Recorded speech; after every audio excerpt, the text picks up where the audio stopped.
Greetings and welcome to San Gabriel Unitarian Universalist Fellowship in Georgetown, Texas. Our mission is to welcome all, meaning lesbian, gay, bisexual, transgender, and queer people as full members of our faith community. It also means that we welcome all, regardless of ethnicity, race, or religious affiliations. At San Gabriel, we support and promote personal and spiritual growth, and we work for a just, peaceful, and sustainable world. As we face this new day, and especially in this past week, we feel as if it is a new day. We are apart, but we are together, still offering our love, our commitment, and our hopes in service to one another and to this world. My name is Billy Adams, and I've been a proud member of this San Gabriel UU for the past 7 years. We hope for you this day that the service will comfort and inspire you. We are glad that you're here, and we welcome you. Our chalice lighting today is by Kimberly and Tom Zach Carlson. We are a people of beauty. Recognizing the beauty around us and within us, in voice and spirit, we gather to light our chalice. May we savor the beauty of our abundance and diversity, always cherishing one another and our earth. May we remember to inhale the lushness in this life, knowing that we are a people of beauty.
Please join me as we say our affirmation together.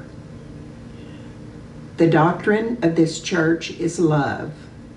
The quest of truth is its sacrament, and service is its prayer. To dwell together in peace, to seek knowledge and freedom, to serve humanity in fellowship, to the end that all souls shall grow in harmony with the divine. Thus do we covenant with each other. As we talk about beauty, Let's think about the beauty that surrounds us.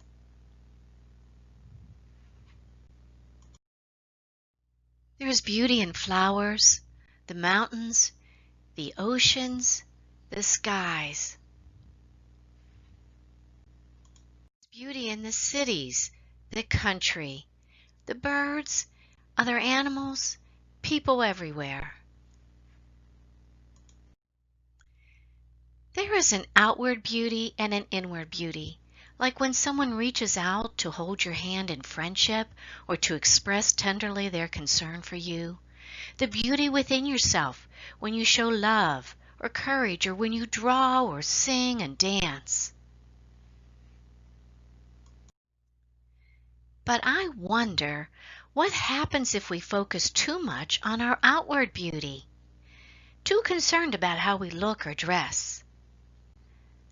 Our Wonder Box today contains lots of vibrant colored feathers.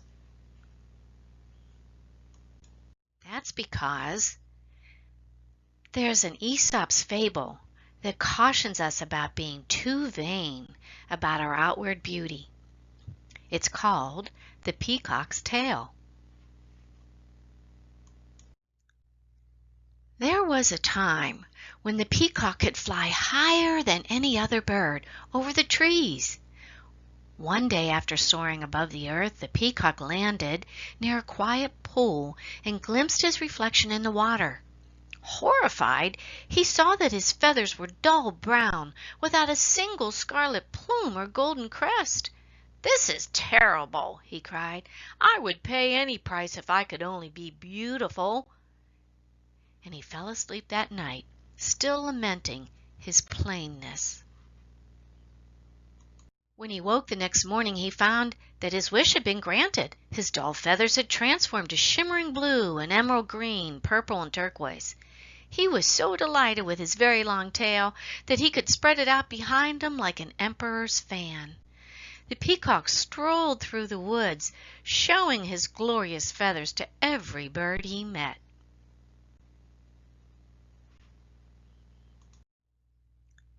But even this wasn't enough. "Everyone must see me," the vain bird thought. "I'll fly high above the trees and show my new feathers to all." When he stretched out his wings, however, he found that the weight of his heavy tail pinned him to the ground. A small brown sparrow who sat in a tree above saw the peacock struggling to fly. "Well, you have what you wanted," he called down. "But is beauty worth such a price?" And before the peacock could reply, the sparrow spread his wings and soared away. The moral to the story: vanity carries a heavy price. Think about, where do you find beauty?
In this presentation, we're going to see if we can relate beauty and music, at least visual beauty, and the music you can hear. Here is some background for your presenters today. I'm Joe Nessheim. My wife, Jan, will be helping with this presentation. I'm a guest speaker. My views are not any kind of official view of the San Gabriel UU Fellowship. My musical training began in second grade. I majored in physics and math in college, then I taught in high school. After 6 years of teaching, I went back to school. I studied electrical engineering and worked for an audio test equipment manufacturer. That was Hewlett-Packard in Loveland, Colorado. And at that time, one of the projects I had was working to design a piece of test equipment to measure the purity of sine waves. I have humanistic views, and I believe very strongly in science methods. Jan started studying the piano at age 7. Her Bachelor of Arts is in music education. She taught music and reading at the elementary level. She pursued a doctorate in education, got one at University of Houston. Then she supervised student teachers in the elementary grades and secondary English, music, and social studies.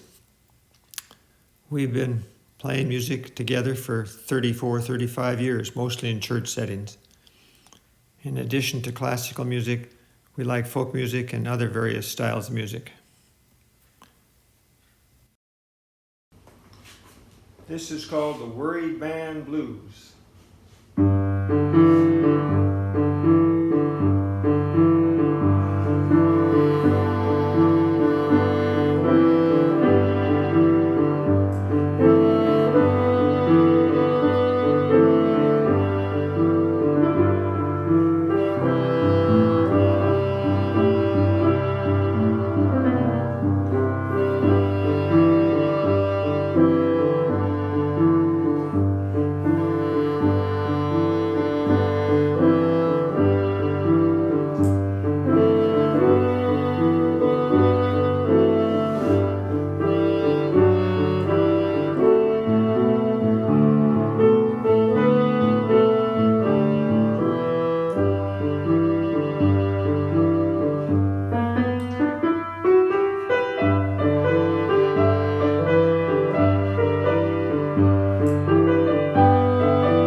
What is musical beauty?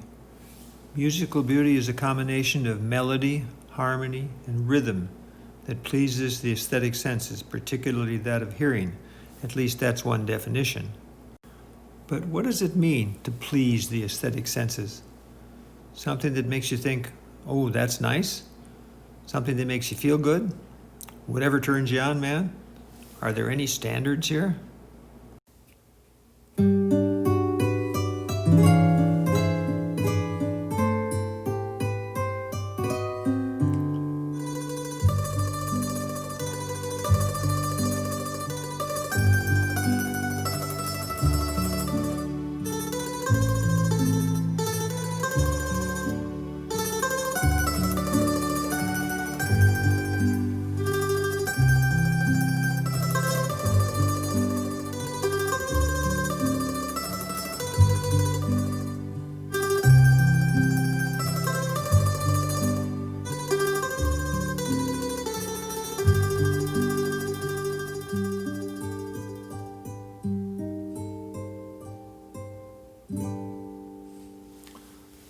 There was a composer called Brahms, whose music has wonderful charms. Some say it's old-fashioned, should be banned and then rationed. while others it soothes and it calms. Is there any common ground? Do country music, folk music, classical music, and rock music have much of anything in common? This little area, the yellow area here with the question mark, represents that overlap, if any, between the different types of music. What do you think? Is there common ground there? Some of the common elements of music, maybe in all four of those types, would be melody, harmony, rhythm, and of course the instrumentation determines the tone quality.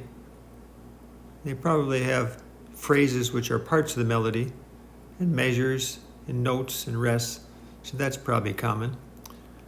It's also interesting to draw a parallel between the elements of language and the elements of music. For instance, language, if there's a story, that's sort of like the melody in music. Paragraphs, sentences, phrases can be sort of like the harmony and the rhythm and the tone quality. A poem definitely has rhythm to it. And then the language is broken down into words and nouns, verbs and adjectives, much as music is broken down into measures, notes, and rests. For an example, let's look at the song America the Beautiful. It has poetic words and it has a nice melody. Let's look at the words and then listen to the melody and view some nice scenery at the same time. Suppose we look at the lyrics of the song America the Beautiful by Samuel Ward and then listen to the melody. Oh, beautiful for spacious skies, for amber waves of grain, for purple mountain majesties above the fruited plain. America, America, God shed his grace on thee, and crown thy good with brotherhood from sea to shining sea.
Beauty is a combination of qualities such as shape, color, or form that pleases the aesthetic senses, especially the sight.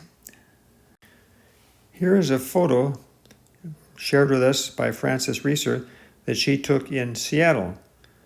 It has examples of form and shape and color. This is a photo of the San Gabriel River taken by Billy Adams. This beautiful photo was shared with us by Michelle Augustine.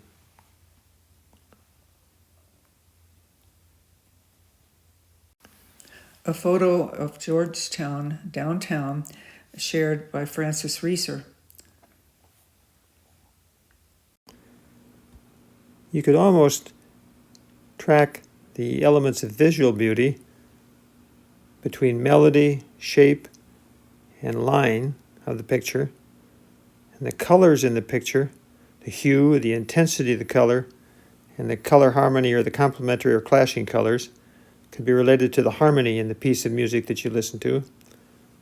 The texture that you see in the picture could be related to the tone quality, the type of instrument, whether it's violin or trombone or staccato or legato. And the perspective of the picture, or the depth of the picture, can be related to the reverberation of the hall where the music is recorded, or the reverberation that's been added later. And the repetition in the picture could be related to rhythm in music.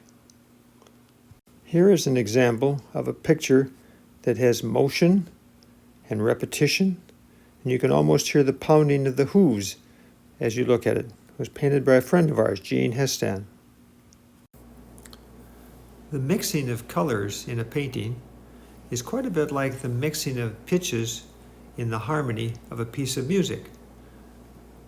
Now there's a song written about the colors and the music together called De Coloris, which we used as a prelude at our service some time ago. Let's listen to that.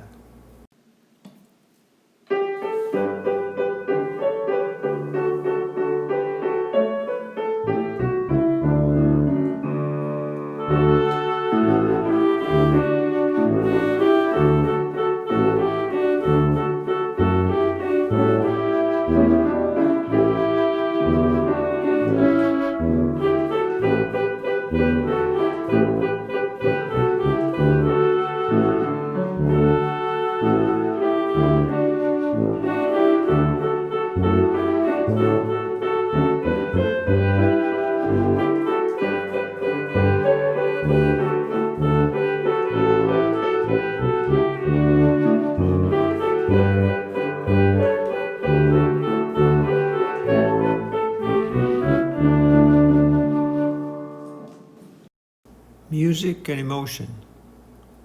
Music can bring back memories. Those memories can be nostalgic. Next is a gospel hymn reminding us of times past at our church.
The effects of tempo. The speed at which a piece of music is played affects the mood of the piece. Dixieland bands sometimes play church hymns at varied tempos. For example, We're Jan and Joe Nesheim. We're going to play Just a Closer Walk with Thee, and the first time it'll be in hymn style, and the second time will be the way they do it in New Orleans.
And finally, thank you to our production assistant who did not meow while we recorded this at home.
Extinguishing our chalice today, may the love that gives the life to its beauty by George G. Brooks. May the love that gives to life its beauty, the reverence that gives to life its sacredness, and the purposes that give to life its deep significance be strong within each of us and lead us into ever deepening relationships with all of life.